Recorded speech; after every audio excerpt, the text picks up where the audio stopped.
Hi friends, welcome to the desk. तो आज हम ग्रामर में पढ़ेंगे प्रोनाउन। इसके पहले हमने पढ़ा था नाउन, तो आज हम पढ़ने वाले हैं प्रोनाउन। प्रोनाउन के बारे में विस्तार से जानेंगे। मुझे पूरा विश्वास है कि आप पूरा वीडियो देखने के बाद फिर से प्रोनाउन के बारे में कोई डाउट बाकी नहीं रह जाएगा। So don't skip, stay tuned. So let's start the class. Hi guys, good morning. Good morning sir. So what is the pronoun? Okay, pronoun जैसा कि मैंने आप लोग को एक्सप्लेन किया था एक बार प्रोनाउन के बारे में, तो आज हम उस प्रोनाउन के बारे में और डिस्कशन करेंगे ताकि हमारे व्यूअर्स को अच्छी तरह से समझ में आ जाए और उनको कोई भी डाउट ना रहे। ओके, सो सबसे पहले बताएंगे कि व्हाट इज प्रोनाउन। प्रोनाउन का डेफिनेशन बताइए कि प्रोनाउन क्या होता है। The word which is used in the place of noun is called pronoun. Okay, very good. The word which is used in the place of noun is called pronoun. Actually में ये pronoun होता क्या है, pronoun का use क्यों करते हैं। जैसे मैंने एक सेंटेंस बोला कि Radha is a girl. Okay, हम राधा के बारे में कुछ बता रहे हैं। Radha is a girl. फिर से हम बोलेंगे राधा के बारे में, तो Radha is intelligent, Radha goes to school every day. तो हम बार बार राधा जो बोल रहे हैं वो अच्छा नहीं लग रहा है सुनने में, ठीक है। तो उसको हम राधा को हटाने के लिए हम किसी प्रोनाउन का इस्तेमाल करते हैं, यानी कि किसी भी वर्ड्स की रिपीटेशन को अवॉइड करने के लिए हम प्रोनाउन का इस्तेमाल करते हैं। ओके, किसी भी वर्ड्स के रिपीटेशन के लिए, यानी कि जो बार बार रिपीट होता है उसको अवॉइड करने के लिए हम प्रोनाउन का इस्तेमाल करते हैं। तो जैसे हमने बोला राधा इज़ अ गर्ल, फिर उसके बारे में हम बोलना चाहेंगे फिर से, तो हम वहाँ पर राधा की जगह शी बोल सकते हैं। She is the pronoun. Okay, तो she is intelligent, very intelligent. She goes to school every day, यानी कि राधा की जगह पे जो हमने शी का इस्तेमाल किया वो प्रोनाउन है, यानी कि राधा एक नाउन है और उस नाउन की जगह पर हमने शी का इस्तेमाल कर दिया जो कि एक प्रोनाउन है। तो इसके लिए ये यूज़ है प्रोनाउन का। हम प्रोनाउन का इस्तेमाल इसलिए करते हैं ताकि किसी भी नाउन का रिपीटेशंस अवॉइड कर सके। ओके, तो how many kinds of pronoun? सबसे पहले बोलेंगे रंजू, कौन सा pronoun? Subjective pronoun, subjective pronoun, objective pronoun, demonstrative pronoun, relative pronoun, possessive pronoun, interrogative pronoun, indefinite pronoun. Okay, और इंटेंसिव प्रोनाउन। तो इन्होंने बोला सब्जेक्टिव प्रोनाउन, सब्जेक्टिव प्रोनाउन और इन्होंने बोला ऑब्जेक्टिव प्रोनाउन। Objective pronoun. तो ये जो सब्जेक्टिव और ऑब्जेक्टिव, ये दोनों प्रोनाउन किसी किसी बुक में पर्सनल प्रोनाउन के अंतर्गत ही रखा जाता है, यानी कि पर्सनल प्रोनाउन नाम दिया जाता है। सब्जेक्टिव और ऑब्जेक्टिव अलग अलग नाम नहीं लिखा रहता है, तो इससे आप कंफ्यूज मत होना।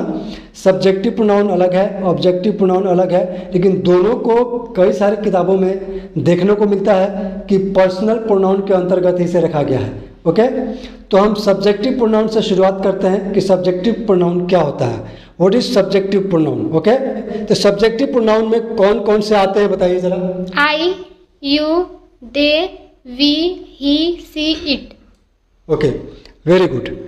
तो ये सारे के सारे आप स्क्रीन पे आप देखते जाइए, स्क्रीन पे आपको नज़र आएगा सब, जितने भी मैं कुछ बोल रहा हूँ या ये लोग जो बोल रहे हैं सारे के सारे नज़र आते रहेंगे। आप उनको अगर बोलने से समझ में नहीं आता है तो आप जो लिखा है स्क्रीन पे उसको पढ़ के आप अच्छी तरह से समझ सकते हैं।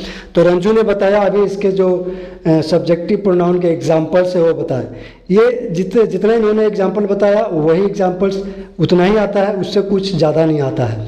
तो आप एग्जाम्पल्स याद कर लेना कि जैसे कि राधा की जगह पर हमने शी का इस्तेमाल किया, इसी तरह से हम किसी मेल की जगह पर हम ही का इस्तेमाल करेंगे। मेल की, जैसे रोहित होगा, Rohit goes to school every day.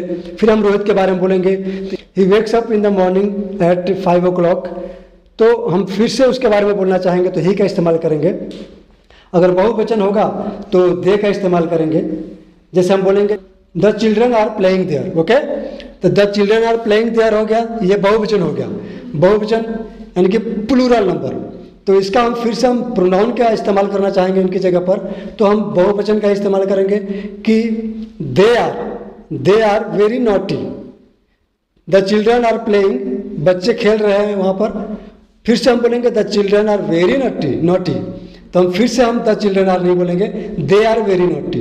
Okay, तो अभी हम सब्जेक्टिव प्रोनाउन के बारे में जान गए। समझ गए अच्छी तरह से कि सब्जेक्टिव प्रोनाउन क्या है। सब्जेक्टिव प्रोनाउन का इस्तेमाल ज़्यादातर सेंटेंस के शुरुआत में ही होता है। तो जो ही, she, it, they, I, you, ये आप अच्छी तरह से जानते होंगे, इसका इस्तेमाल शुरुआत में ही होता है ज़्यादातर। तो हम अभी ऑब्जेक्टिव प्रोनाउन के बारे में जानेंगे। Me, you, us, her, him, it. Okay, very good.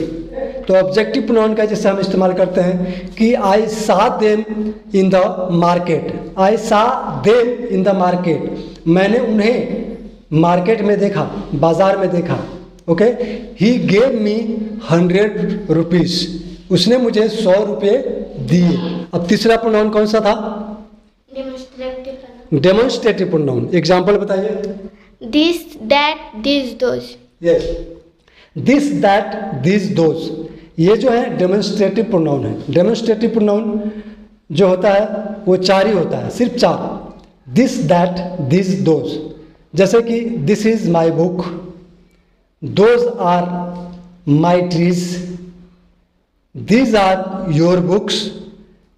तो ये सब डेमोन्स्ट्रेटिव प्रोनाउन हो गए। बहुत इजी है डेमोन्स्ट्रेटिव प्रोनाउन को समझना। This, that, this, those.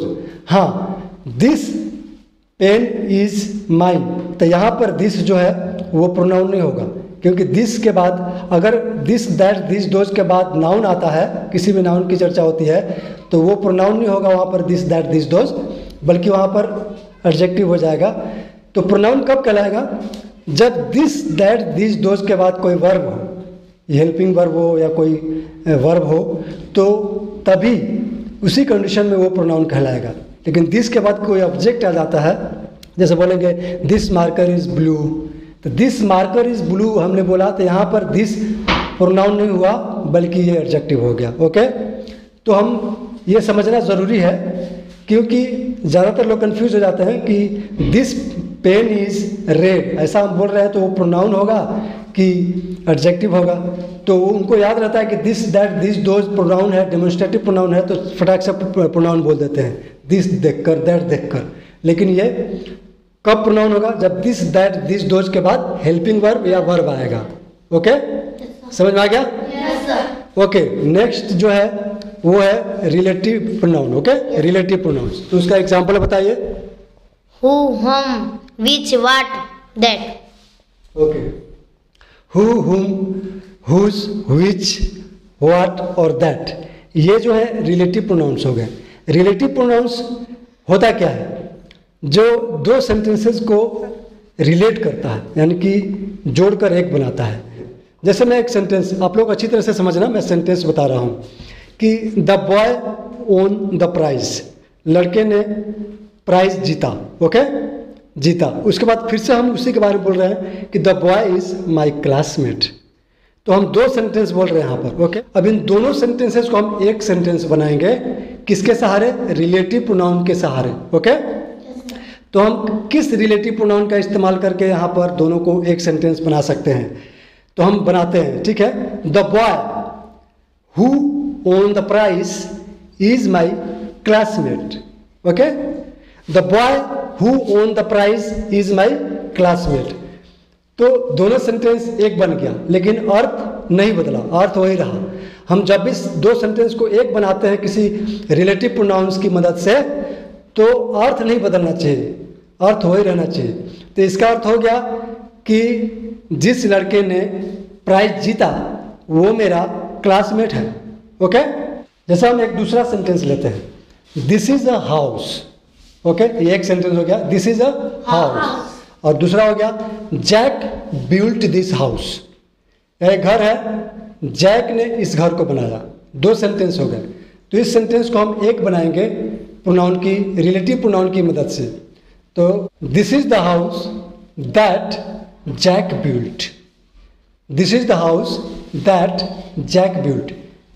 यह वो घर है जिसे जैक ने बनाया। अर्थ नहीं बदला, लेकिन 2 सेंटेंस का एक सेंटेंस हो गया। तो सिंपल तरीके से आप समझ लीजिए कि वैसे वर्ड्स जो 2 सेंटेंसेस को रिलेट कर देते हैं, एक बना देते हैं, एक सेंटेंस बना देते हैं बिना अर्थ बदले, उसको हम रिलेटिव प्रोनाउंस बोलते हैं। ओके, तो आपको समझ में आ गया अच्छी तरह से? नेक्स्ट है व्हाट? Possessive pronoun. तो उसका एग्जाम्पल बताइए। His, her, my, your, their, our, its. Yes, possessive pronoun जिसमें हम बताते हैं this is my pen is blue, okay, my father is doctor, okay, his brother sings very well.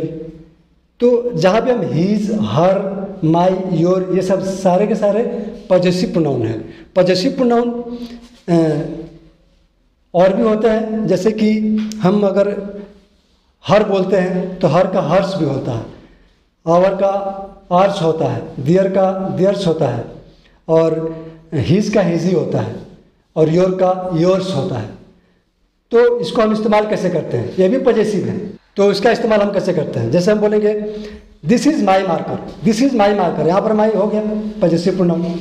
But mine का इस्तेमाल हम कैसे करेंगे, माइन, तो this marker is mine, okay. Is it yours, क्या यह तुम्हारा है, yours, is it yours, okay. This house is hours, यह घर हमारा है।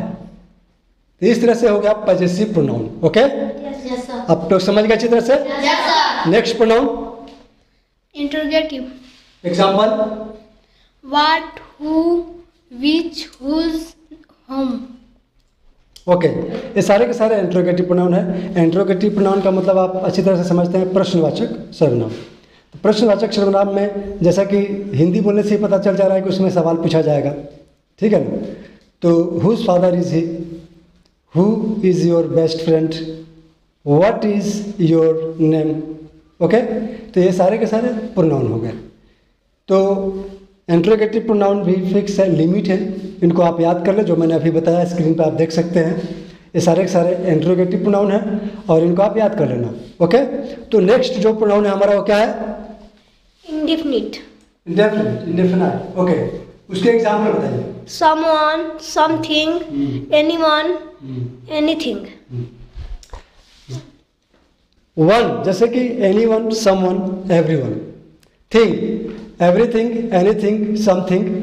बडी, एवरीबडी, समबडी, एनीबडी।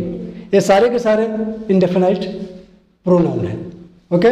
तो इनका इस्तेमाल भी आप अच्छी तरह से जानते होंगे। Everybody is my friend, anybody is not ready to play, someone has come to your house, the mother baked the cake herself। तो इसमें प्रोनाउन क्या है, हर सेल्फ। कौन सा प्रोनाउन हो गया इसमें, रिफ्लेक्सिव, रिफ्लेक्सिव प्रोनाउन हो गया। अगर इसी सेंटेंस को हम ऐसे बोलते हैं कि the mother her self baked the cake, intensive हो गया। हर सेल्फ यहाँ पे इंटेंसिव हो गया, ओके। इंटेंसिव और रिफ्लेक्सिव में अंतर पता है ना। yes, रिफ्लेक्सिव में हर सेल्फ, जितना भी सेल्फ वाले हैं वो लास्ट में इस्तेमाल होता है, और इंटेंसिव में ठीक सब्जेक्ट के बाद हम her self, him self, my self का इस्तेमाल करते हैं, ओके। तो रिफ्लेक्सिव प्रोनाउन एक प्रोनाउन है जिसमें herself, himself, yourself, themself, ourself, itself आता है।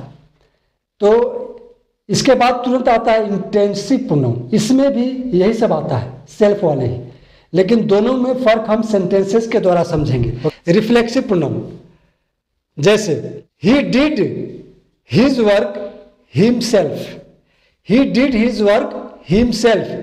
तो यहाँ पर लास्ट में हिमसेल्फ का इस्तेमाल हो रहा है, तो यहाँ पर हो गया रिफ्लेक्सिव प्रोनाउन, ओके। और इसी सेंटेंस को मैं बोलता हूँ कि he himself did his work, तो यहाँ पर हिमसेल्फ जस्ट सब्जेक्ट के बाद ही इस्तेमाल हो रहा है, तो यहाँ पर हो गया ये इंटेंसिव। समझ में आ रहा है ना। I will do this work myself, मैं इस काम को खुद कर लूंगा। फिर दूसरा, I myself will do this work, मैं खुद ही इसी काम को करूंगा। तो ये हो गया इंटेंसिव, और जो पहला सेंटेंस था आई will do this my work, reflexive, okay. तो अभी समझ में आ रहा है रिफ्लेक्सिव और इंटेंसिव का फर्क। रिफ्लेक्सिव में सेल्फ वाले वर्ड का इस्तेमाल सेंटेंस के अंत में होता है, जबकि इंटेंसिव में सेल्फ वाले वर्ड जो my self, her self, him self है, उसका इस्तेमाल ठीक सब्जेक्ट के बाद होता है। ओके, समझ में आ रहा है ना? तो ये सारे थे प्रोनाउन। आपने अच्छी तरह से समझ लिया सारे प्रोनाउंस को कि ये प्रोनाउन क्या है, कितने प्रकार के होते हैं, how many kinds of pronoun, और सबके इस्तेमाल कैसे होते हैं, सबके एग्जाम्पल भी आपने समझ लिया। तो फ्रेंड्स, उम्मीद करता हूँ कि अब आपको कोई भी डाउट नहीं रह गया होगा प्रोनाउन को लेकर, क्लियर हो गया होगा बिल्कुल। और अगर फिर भी कोई डाउट है तो आप मुझे कमेंट बॉक्स में ज़रूर अपना सवाल छोड़िए, मैं उसका जवाब ज़रूर दूंगा। तो फ्रेंड्स, इसी तरह से आप वीडियोस को देखते रहिए, और आपसे एक रिक्वेस्ट है कि आप अपने वीडियोस को वैसे लोगों तक ज़रूर शेयर किया कीजिए जो इंग्लिश सीखना चाहते हैं और जो मतलब सामर्थ्य नहीं है किसी क्लासेस को ज्वाइन करने के लिए, या किसी के पास टाइम की कमी है, तो वैसे लोगों को जो इंग्लिश सीखना चाहते हैं उनको आप वीडियो ज़रूर शेयर किया कीजिए। अच्छा काम है, ये भलाई का काम है, ज़रूर किया कीजिए। तो अगर अभी तक हमारे चैनल को आपने सब्सक्राइब नहीं किया होगा तो सब्सक्राइब कर लेना, और बेल आइकन को भी क्लिक कर देना, ताकि हमारे हर वीडियो का नोटिफिकेशन आपको मिलता रहे और आप इसी तरह से बिना मिस किए हर वीडियोस को देखते रहे और इंग्लिश सीखते रहे। तो अब तक हमारा वीडियो देखने के लिए थैंक्स, धन्यवाद, थैंक्स अ लॉट।